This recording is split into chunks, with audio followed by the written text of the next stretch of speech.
Good evening students.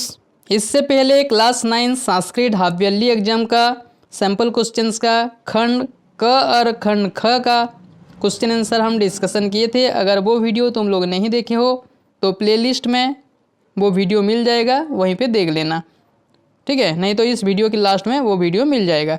Okay, तो तुम्हारे half yearly exam में जो क्वेश्चंस आने वाला है उसी प्रकार बहुत सारे इंपॉर्टेंट क्वेश्चन यहीं पे है। ओके, तो देख लो। अधोलिखित प्रश्नानाम उत्तराणि लिखत, नीचे दिए गए प्रश्नों का उत्तर लिखो। चतुर्णाम प्रश्नानाम, 4 प्रश्न का उत्तर देना है। Half marks. प वर्णस्य उच्चारण स्थानम किम, प उच्चारण करने से देखो हमारा होठ, दोनों होठ लग रहा है, तो ये क्या है? ओष्ठ्य वर्णम किम, प वर्णस्य उच्चारण स्थानम किम, ओष्ठ्य होठ।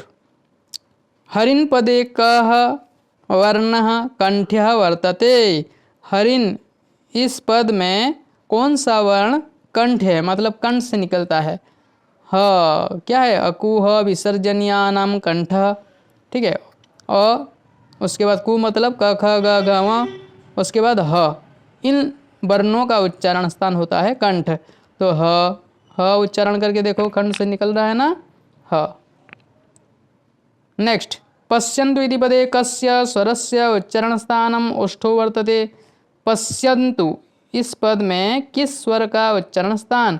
होठ है, होठ से उसका उच्चारण होता है।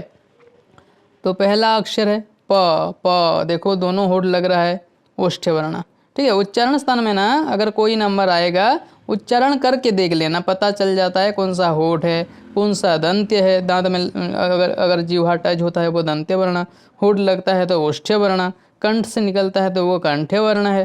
ओके, उसके बाद य वर्णस्य उच्चारण स्थानम किम अस्ति, य तालु है, क्या है? य इचु यसानम तालु सूत्र है ना, तो उच्चारण करने से ही पता चल जाता है य तालु में अपना जीवा टच हो रहा है। ट वर्गस्य उच्चारण स्थानम किम अस्ति, ट ऋतु रसायन मूर्धा, मूर्धा में अपना जीवा टच हो रहा है, ठीक है। ट उच्चारण करने से जीवा टंग हमारे मूर्धा में टच हो रहा है, इसीलिए ट है क्या? ट वर्ग मतलब ट ठ ड ढ ण, ये सब उनका उच्चारण स्थान है मूर्धा। अधोलिखित वाक्येषु रेखांकित पदानाम संधि विच्छेदम वा कृत्वा लिखत, संधि या संधि विच्छेद करके लिखो। चतुर्णाम प्रश्नानाम कहा गया है, 4 ठोका। एकदा मुनि तरुच्छायोपविष्टः आसीत्, तरुच्छाया प्लस उपविष्टः, तरुच्छायोपविष्टः। सर्वस्य लोचनं शास्त्रं यस्य नास्त्यन्ध एव सः, नास्त्यन्ध नास्ति प्लस अंध नास्त्यन्ध। एकः प्लस चंद्रः तमः हन्ति, एकः प्लस चंद्र एकश्चंद्र, ठीक है। विसर्ग का स हो गया, असच मिल गया, एकश्चंद्र। अत्रांतरे ब्राह्मणोपि श्राद्धं कृत्वा गृहम् उपावृतः, ब्राह्मणोपि ब्राह्मणः प्लस अपि ब्राह्मणोपि। कीटोपि सुमनः संगादारोहति शतां शिरः, संगादारोहति, संगात प्लस आरोहति, संगात त लगेगा, ठीक है। संगात त में हलंत रहेगा, प्लस आरोहति। 7 नंबर, उचित पदेन रिक्त स्थानानि पूरयत चतुर्णाम प्रश्नानाम, 4 प्रश्नों का रिक्त स्थान पूरा करें। सुरह डैश अलम, सुरह डैश अलम, अलम जो कि चतुर्थी विभक्ति होता है, तो क्या होगा? सुरह कायरेभ्यः अलम। उसके बाद त्वाम डैश सह चल, सह जो कि तृतीया विभक्ति होता है, तो इधर क्या है? मया होगा, ठीक है। मया सह चल। त्वाम डैश परितः कथम भ्रमसि, परितः जो कि द्वितीय विभक्ति होता है, याद रखना, उपपद विभक्ति में पढ़े हो। तो त्वाम डैश परितः भ्रमसि उद्यानम परितः, क नंबर, ठीक है। उद्यानम परितः भ्रमसि। उसके बाद डैश नमः, नमः जो कि चतुर्थी विभक्ति होता है, तो क्या होगा? संभवे नमः। शंभु शब्द भानु शब्द जैसा, ठीक है, साधु शब्द जैसा, तो चतुर्थी एक वचन में होता है संभवे। ओके, उसके बाद नेक्स्ट, डैश पुरतः एकं विशालम उद्यानम अस्ति, पुरतः जो कि षष्ठी विभक्ति होता है, तो कौन सा होगा? गृहस्य, गृहस्य पुरतः, घर के सामने एक विशाल उद्यान है। 8 नंबर, प्रदत्त विकल्पेभ्यो उचित शब्द रूपम चित्वा वाक्यपूर्तिम कुरुत। उचित शब्द रूप चुनेंगे। डैश दुग्धम न रोचते, जिसको पसंद लगता है या पसंद नहीं लगता है उसके जगह में चतुर्थी विभक्ति होता है। तो क्या होगा, डैश दुग्धम न रोचते, रोचते, रोचते, रोचनते, ये तो एक वचन में है तो बालकाय होगा। ठीक है, चतुर्थी विभक्ति होता है, लेकिन यहाँ तो बालकाय नहीं है, बालकेभ्य है चतुर्थी विभक्ति, बालकाय, बालकाभ्यम, बालकेभ्यो, तो ये बहुवचन तो नहीं होगा, ऑप्शन भूल है इधर। ठीक है, बालकाय होगा इधर। ओके, और बाकी तो नहीं होगा। नेक्स्ट, थोड़ा मिस्टेक दे दिया है। का नंबर, वृक्षेषु डैश शोभन्ते, वृक्षेषु मतलब पेड़ में क्या अति सुंदर दिख रहा है, फलानी, क्या होगा, फलानी, फलम फले फलानी, पेड़ में बहुत सारे फल अति सुंदर दिख रहे हैं। आज्ञा गुरुणाम ही अविचारणीया, आज्ञा गुरुणाम ही अविचारणीया, गुरुओं का आज्ञा बिना विचार किए मान लेना चाहिए। वनेषु डैश किमर्थम तपन्ति, वनेषु साधवः किमर्थम तपन्ति। ठीक है, वन में साधु लोग क्यों तपस्या करते हैं, इधर तपन्ति है इसीलिए बहुवचन होगा, साधु साधु साधवः। उसके बाद नेक्स्ट, डैश बिना जीवनम निष्फलं वर्तते, विद्या बिना, लेकिन यहाँ पे विद्या इधर है, विद्या बिना नहीं होगा, विद्याम बिना जीवनं निष्फलं वर्तते, क्योंकि बिना जो है द्वितीय विभक्ति होता है, विद्याम बिना। बिना जो है तृतीया भी होता है और बिना जो है पंचमी भी होता है। ठीक है, बिना जो है द्वितीया भी होता है, तृतीया भी होता है और पंचमी भी होता है। तो इधर क्या होगा, विद्याम बिना जीवनम निष्फलं वर्तते, इधर तो विद्या भी ऑप्शन है। ठीक है, विद्या भी ऑप्शन है, कोई एक देना चाहिए ऑप्शन, ये भी होगा। ठीक है, अगर बच्चा ये भी लिखेगा, कोई बच्चा ये भी लिखेगा तो मार्क्स जरूर मिलेगा। ओके, कोई एक तो ऑप्शन होना चाहिए, तुम लोगों का फायदा है ऐसा नंबर आया तो। ओके, नेक्स्ट, उचित धातु रूपम चित्वा रिक्त स्थानं पूरयत, धातु रूप को चुनकर रिक्त स्थान पूरा करेंगे। यह विद्यालय अवकाशः, यह मतलब बीता हुआ कल, बीता हुआ कल विद्यालय अवकाश था, तो क्या होगा, यह विद्यालय अवकाशः आसीत्। त्वम अजाम कुत्र नयसि, त्वम है तो नयसि होगा, त्वम सी। ठीक है, अहम आमी, ऐसा होता है। युवाम इदम कार्यम कर्तुम डैश, त्वम युवाम यूयम शक्नोषि शक्नुथः, त्वम युवाम शक्नोषि शक्नुथः, तो ये होगा युवाम इदम कार्यम कर्तुम शक्नुथः, तुम दोनों इस कार्य करने में समर्थ हो। वयं भारतीयः डैश, तो क्या होगा, अहम आवाम वयम। ठीक है, तो अस्तिस्थः सन्ति, असिस्थः स्थ, अस्मि स्वः स्मः, ऐसा होता है, अहम आवाम वयम अस्मि स्वः स्मः, ये होगा। ठीक है, अस धातु। उसके बाद ते बालकाः, ते बहुवचन है, खेलतु खेलताम खेलंतु, लोल लकार का है इधर, ते बालकाः खेलंतु, वो बच्चे उन्हें खेलने दो। रेखांकित पदानां प्रकृति प्रत्ययो संयोज्य विभज्य वा उत्तरम चिनुत। श्यामः पत्रालयम गम प्लस तुमुन इच्छति, तुमुन है मतलब तुम लगता है, गन, गम प्लस तुमुन गंतुम, गंतुम है किधर, ये है देखो, लेकिन ये भी ऐसा दिख रहा है लेकिन नहीं है, ये गमतुम है, लेकिन गंतुम ये न वाला लगेगा। ठीक है, नेक्स्ट, कोटिम त्यज प्लस त्वा हरिंग भजे, त्यज प्लस त्वा त्यक्त्वा। ठीक है, कुछ बच्चे ये वाला लिख देंगे, ये नहीं होगा, त्यक्त्वा, एक क जो है ना वही वाला होगा। किंतु सभांग प्रविश्य पश्यामी, प्रविश्य लास्ट में यह है मतलब ल्यप प्रत्यय लगेगा, ल्यप प्रत्यय वाला कौन सा है, ये वाला है, प्र प्लस बीस प्लस ल्यप, और ये प्र प्लस बीस प्लस ल्यप, यहाँ पे हलंद नहीं है, ये वाला नहीं होगा, प्र प्लस बीस प्लस ल्यप। पट प्लस शत्रु, शत्रु होता है तो लास्ट में अत आता है। ठीक है, अत, तो यहाँ पठन है, पठनतम है, पठत है, पठित्व है।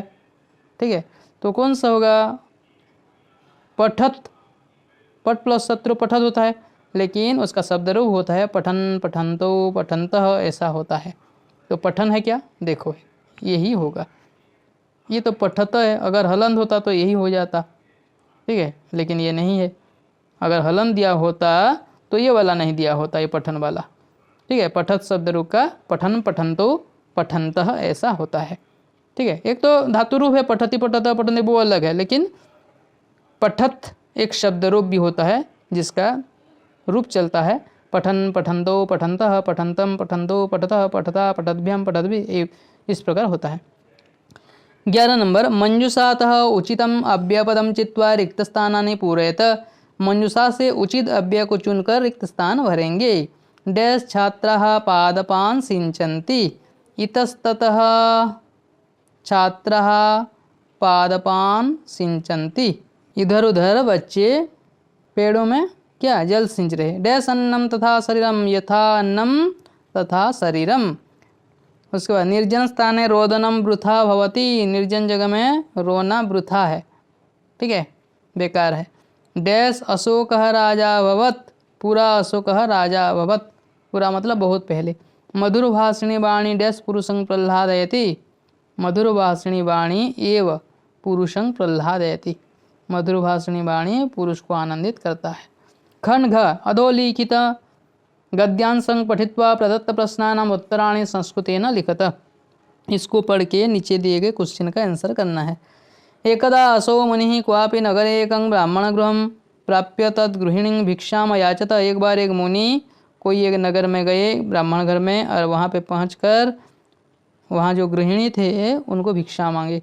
सा पतिव्रता गृहिणी तम अवदत्। वो पतिव्रता गृहिणी उसको बोले, प्रतीक्षस्व क्षणम, कुछ समय ठहर जाओ, रुक जाओ। यावद भर्तुः परिचर्यां समापये, मैं तब तक मेरा स्वामी का सेवा कर लेता हूँ। इति एतत् श्रुत्वा स मुनिः तां कोपदृष्ट्या दृष्टवान्। ये सुनकर वो मुनि उसको गुस्सा होकर देखे। सा विहस्य भाषत, वो हंसकर बोले, मुने, हे मुने, न हम बला के थे, मैं बला का नहीं हूँ, बगुला नहीं हूँ। तदाकर्ण्य विस्मितः मुनिः, वो सुनकर वो मुनि विस्मित हो गए, आश्चर्य हो गए। एतत् कथमिव ज्ञातमनया इति चिंतयन् तत्र उपाविशत्। तुमको ये कैसे पता चल गया, यह सोचकर वो बैठे रहे। तुम लोग पढ़े हो ना, वो तुम्हारा एक चैप्टर जो है, तुम्हारे चैप्टर के अंदर से ही ये अनुच्छेद आया है। एकपदेन उत्तरतः केवलं प्रश्नद्वयम्। मुनिः कां भिक्षाम याचत। मुनि किसको भिक्षा मांगने के लिए गए थे।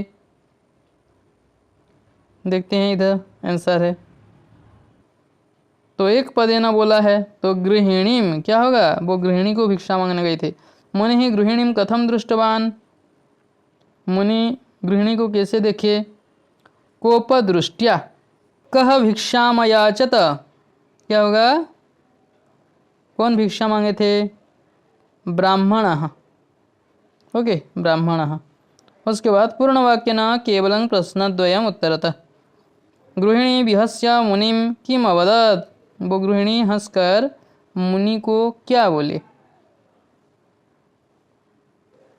गृहिणी विहस्य अवदत् मुने न अहं बलाकेति। गृहिणी हंसकर बोले कि मुनि, मैं बला का नहीं हूँ, बगुला नहीं हूँ। मुनि तत्र कथम उपाविशत्। मुनि तत्र चिंतयन् उपाविशत्। पतिव्रता गृहिणी ब्राह्मणं किम अवदत्। पतिव्रता गृहिणी ब्राह्मणम् अवदत् प्रतीक्षस्व क्षणं यावद् भर्तुः परिचर्यां समापये इति। ओके, कुछ समय ठहर जाओ, मैं मेरे स्वामी का सेवा कर लेता हूँ। उसके बाद भाष्य का कार्यम केवलं प्रश्नद्वयम्। अनुच्छेद एक तबतु प्रत्ययुक्तम पदम किम। तबतु प्रत्यय लगा है कौन सा पद में, दृष्टवान, दृश प्लस तबतु, दृष्टवान। उसके बाद अनुच्छेदे हसित्वा पदस्य कः पर्यायः प्रयुक्त। अनुच्छेद में हसित्वा पद के लिए कौन सा पर्याय पद प्रयुक्त हुआ है, विहस्य। विहस्य मतलब हंसकर, ठीक है। उसके बाद निर्गत्य पदस्य कः विपर्यः अनुच्छेदे आगतः। निर्गत्य का कौन सा विलोम शब्द इस अनुच्छेद में है, प्राप्य, पहुँचकर। निर्गत्य का इधर क्या है, विपर्यय शब्द, प्राप्य। उसके बाद अधोलिखितं पद्यांशं पठित्वा प्रदत्त प्रश्नानाम उत्तराणि संस्कृतेन लिखत। ये पद्यांश को पढ़ के नीचे दिए गए संस्कृत प्रश्नों का उत्तर लिखना है। ऐश्वर्यस्य विभूषणं सुजनता, शौर्यस्य वाक्संयम, ज्ञानस्योपशमः कुलस्य विनयो वित्तस्य पात्रे व्ययः अक्रोधस्तपसः क्षमां बलवतां धर्मस्य निर्व्याज्यता सर्वेषामपि सर्वकारणमिदं शीलं परम भूषणम। तो तपसः भूषणम किम, तपस्वियों का भूषण क्या है, देखते हैं क्या है। अक्रोध, अक्रोध तपसः, तो तपस्वियों का भूषण क्या है, अक्रोध। उसके बाद सुजनता कस्य भूषणं वर्तते, सुजनता किसका भूषण है। ऐश्वर्यस्य विभूषणं सुजनता, ऐश्वर्यस्य ये है उत्तर। ऐश्वर्यस्य विभूषणं किम, वही वाक्य है। ऐश्वर्यस्य विभूषणं किम सुजनता, इतना ही लिखना है। पूर्ण वाक्य न उत्तरतः केवलं प्रश्नद्वयम्। शीलं कीदृशं भूषणम् अस्ति, शील कैसा भूषण है। शीलं परं भूषणम् अस्ति, शील मतलब स्वभाव श्रेष्ठ भूषण है। वित्तस्य शोभा कथं भवति, उचित पात्रे यदि व्ययः भवति तदा वित्तस्य शोभा भवति। ठीक है, अगर बिल्कुल नहीं आ रहा है तो इतना लिख देना, वित्तस्य पात्रे व्ययः। ओके। कस्य विभूषणं वाक् संयमः अस्ति, किसका विभूषण वाक् संयम है। शौर्यस्य विभूषणं वाक् संयमो अस्ति। ठीक है, शौर्यस्य विभूषणं वाक् संयमः अस्ति। भाषिक कार्यम् अशक्तिमताम् इत्यस्य पदस्य कः विपर्ययः श्लोके आगतः। अशक्तिमताम्, इसका कौन सा विलोम शब्द इस श्लोक में दिया गया है।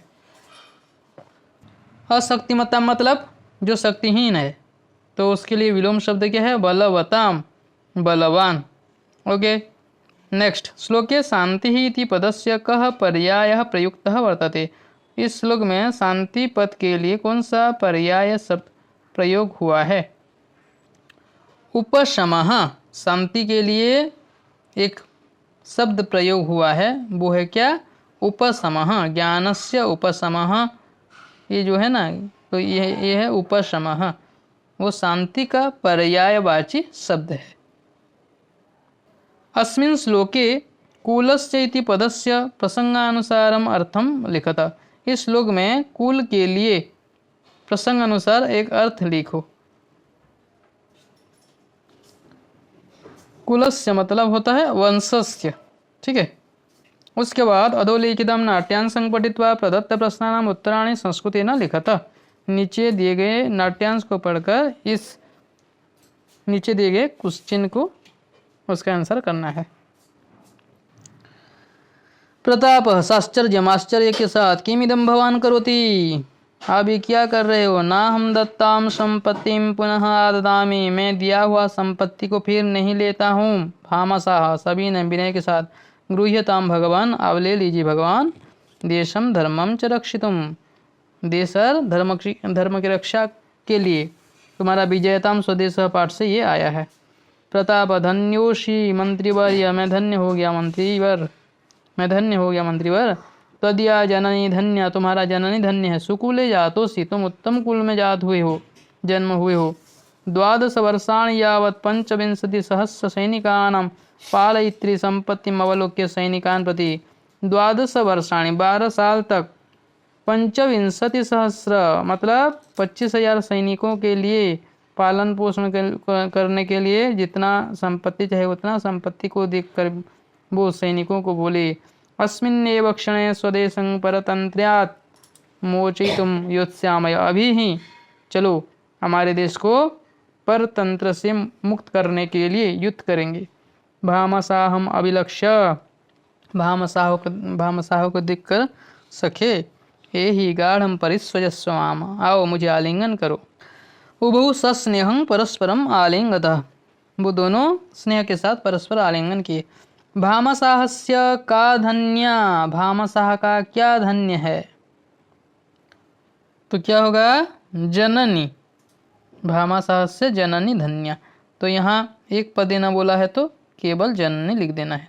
प्रतापः कम सखे पदेन संबोधयति, प्रताप किसको सखा इति पद से संबोधित किए थे। ठीक है, संबोधन में सखे होता है, तो भामसाह को सखे पद से संबोधित किए थे, तो भामसाहम। ठीक है। कह सुकुले जातः असि, भामसाह। भामसाह उत्तम कुल में जन्म ली है। पूर्ण वाक्य में उत्तर, पूरा वाक्य में उत्तर लिखना है। प्रताप अस्मिन्नेव क्षणे किमर्थम योत्स्यते।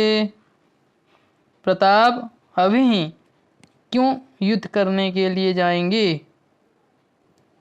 क्योंकि युद्ध करने के लिए जो चाहिए था उन्हें मिल गया था। तो लिख देना 12 वर्षाणि यावत् 25,000 सैनिकानां पालयित्रीं संपत्तिम अवलोक्य प्रतापः अस्मिन्नेव क्षणे योत्स्यति। वो संपत्ति देखकर उनका साहस आ गया कि अब युद्ध कर सकते हैं।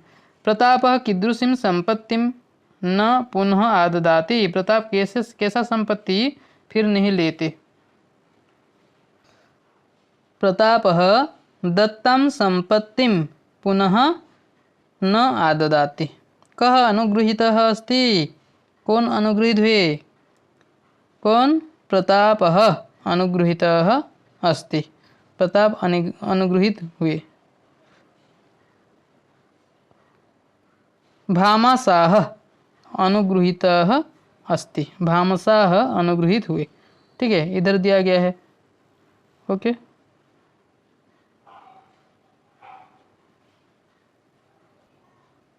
उसके बाद नेक्स्ट भाषिक कार्यम केवलं प्रश्नद्वयम्। संवादे जननी पदस्य किं विशेषणं लिखितम। जननी पद के लिए कौन सा विशेषण पद यहाँ दिया गया है? जननी के लिए कौन सा विशेषण है? धन्या। धन्या जननी। कैसा जननी? धन्या जननी। ठीक है। उसके बाद गाढ़ं परिस्वजस्व माम। अत्र माम पदम कस्मै प्रयुक्तम। मुझे जोर से आलिंगन करो। तो यहाँ पे माम जो है मुझे, वो किसके लिए प्रयुक्त हुआ है? राजा बोले थे भामसाह को कि मुझे जोर से आलिंगन करो, तो माम किसके लिए है? राज्ञे प्रतापाय। आददामि इत्यस्याः क्रियायाः कर्तृपदं किम्? आददामि इस क्रिया का कर्तापद क्या है? आददामि संपत्तिम। ठीक है, इसका कर्तापद है संपत्तिम, ये वाला। न अहम दत्तां संपत्तिम पुनः आददामि। मैं दिया हुआ संपत्ति को फिर नहीं लेता। कौन नहीं लेता? मैं नहीं लेता। तो यहाँ पे न प्लस अहम नाहम हुआ है, तो अहम होगा उसका कर्ता। ओके। उसके बाद रेखांकित पदानां प्रश्न निर्माणं कृत। प्रश्न निर्माण करना है। उपकारकम नकुलम हत्वा ब्राह्मण विषादम अगच्छत्। उपकार करने वाला नकुल को मारकर ब्राह्मण दुखी हो गया। कैसा नकुल को? कीदृशम नकुलम। कीदृशम होगा। ठीक है, दीर्घ ही मात्रा लगेगा। वाक् संयमः शौर्यस्य विभूषणम् अस्ति। शौर्यस्य विभूषण है क्या? वाक् संयम किसका विभूषण है? कस्य। ठीक है, तो पहले हिंदी में ट्रांसलेट कर लेना है। हिंदी में ट्रांसलेट कर लोगे ना तो पूरा इजी हो जाता है। ब्राह्मणी भर्तुः परिचर्यां करोति स्म। ब्राह्मणी भर्तृ का, स्वामी का परिचर्या करती थी। किसका परिचर्या? कस्य। कस्य होगा। अहंकारेण ज्ञानम नश्यति। केन ज्ञानम नश्यति? पता चल जा रहा है। धर्मव्याध माता पित्रोः भक्तः आसीत्। ये माता और पिता का भक्त था, तो माता और पिता का। कस्य? कयोः। कयोः होगा। मुनि ब्राह्मण गृहं गत्वा भिक्षाम याचत। मुनि ब्राह्मण घर को जाकर भिक्षा मांगे। कुत्र गत्वा। ठीक है, नहीं तो कम गत्वा, कहाँ जाकर। उसके बाद अधोलिखितम श्लोकं पठित्वा उचित पदेन अन्वयं पूरयेत। अन्वय को पूरा करना है। रूप यौवन संपन्ना विशाल कुल संभवा विद्याहीना न शोभन्ते निर्गंधा इव किंसुकाः। तो रूप यौवन संपन्ना, संपन्ना होगा पहला वाला। विशाल कुल संभवा विद्याहीनः जनाः निर्गंधः किंसुका इव न शोभन्ते। लास्ट में ना होगा। अथवा दिया गया अधोलिखितम श्लोकानुसारण रिक्त स्थानं पूरयेत। पृथिव्यां त्रीणि रत्नानि जलमन्नं सुभाषितं मूढैः पाषाणखण्डेषु रत्नसंज्ञा विधीयते। अस्मिन् पृथिव्यां त्रीणि रत्नानि सन्ति। पहला वाला ये हो गया। प्रथमम डैश, प्रथमम जलम, प्रथमम जलम, द्वितीयम अन्नम, तृतीयम सुभाषितम, तृतीयम किम सुभाषितम। शिलाखंडान रत्नान मन्यन्ते डैश जनाः मूढ़े ही जनाः। ठीक है, पत्थर को जो मूढ़ व्यक्ति होते हैं वो रत्न मानते हैं। उसके बाद अधोलिखित वाक्येषु रेखांकित पदानां प्रसंगानुसारम् उचितं विकल्पेभ्यः चिनुत। सा साध्वी भर्तुः शुश्रूषां कृत्वा मुनेः अन्तिकम् आगता। वो साध्वी अपने स्वामी का सेवा करके मुनि के पास आई। तो शुश्रूषाम मतलब क्या है? सेवा। सद्भिस्तु लीलया प्रोक्तम शिलालिखितम अक्षरम। लीलया, लीलया मतलब क्या है? सामान्येन। जो सज्जन व्यक्ति होते हैं वो सामान्य मतलब हंसी मजाक में कुछ बोल लेते हैं तो वो शिला में लिखा हुआ अक्षर जैसा मतलब वो मानते हैं। वो एतत् प्रजायाः सकाशात् आगतम, ये प्रजाओं के लिए आया हुआ है। ठीक है, तो इधर सकाशात मतलब क्या है? सकाशात मतलब समीपत, प्रजाओं के निकट से वो आया हुआ है। समृद्धि भी सत्पुरुषाः गर्विताः न भवन्ति। समृद्धि आने पर सत्पुरुष लोग गर्वित नहीं होते हैं। सत्पुरुषाः सज्जनाः। विद्याहीना निर्गंधा किंसुकाः इव न शोभन्ते। किंसुकाः क्या होगा? पलाश पुष्पाणि। उसके बाद मंजुषायाः पदसहायतया कथापूर्तिं कुरुत। तुम्हारे चैप्टर के अंदर से आया है। उज्जयिनी नगरे एकः डैश नामकः ब्राह्मणः आसीत्। माधवः नामकः ब्राह्मणः अवसत्। सः एकं नकुलं पुत्रमिव पालयत्। तस्य एकः बालः डैश आसीत्। तस्य एकः बालः पुत्रः आसीत्।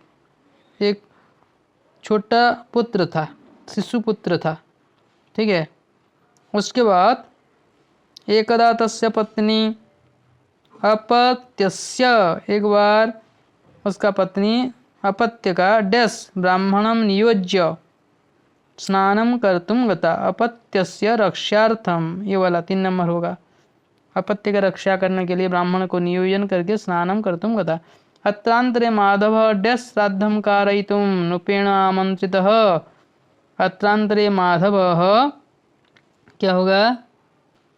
राजगृहे, ये वाला हो जाएगा। राजगृहे श्राद्धं कारयितुं नृपेण आमंत्रितः, राजा के द्वारा बुलाया गया श्राद्ध के लिए। दरिद्रतायाः कारणेन डैश अचिंतयत्। दरिद्रता के कारण वो ब्राह्मण सोचने लगा। यदि अहम राजप्रासादं शीघ्रं न गच्छामि, अगर मैं राजा के महल अगर शीघ्र नहीं जाऊंगा, तदा तत्र अन्यः कश्चित् ब्राह्मणः आगत्य, तभी अन्य कोई ब्राह्मण आकर श्राद्धम डैश श्राद्धम ग्रहीष्यति, वो श्राद्ध ले जाएगा। तदा तो मम हानि, तो मेरा तो हानि होगा, हानि भविष्यति। काचिद वार्ता नास्ति, कोई बात नहीं। इमं पुत्रवत् चिरेण पालितम, इसको जो पुत्र जैसा बहुत दिन से पाला हुआ हूँ। डैश बालकस्य रक्षायाम नकुलम, बालकस्य रक्षायाम व्यवस्थाप्य गच्छामि, इस नेवला को बालक की रक्षा के लिए रखकर जाता हूँ। अयम एव बालकस्य डैश भ्रातृवत् करिष्यति, अयम एव बालकस्य रक्षाम भ्रातृवत्, भाई जैसा करेगा। इदं विचिन्त्य ब्राह्मणः बालरक्षायां विधाय राजप्रासाद गतः। यह सोचकर ब्राह्मण वो बच्चा का रक्षा करने के लिए राजप्रासाद चला गया। ओके बच्चों, तो ये था तुम्हारा class 9 Sanskrit half yearly question sample question 2024-25। Okay, तो अपने फ्रेंड्स लोगों को शेयर कर दो वीडियो अच्छा लगा तो एक लाइक कर देना। ऐसे और सारे बहुत सारे इम्पोर्टेंट वीडियो इस चैनल में आने वाला है। Thank you.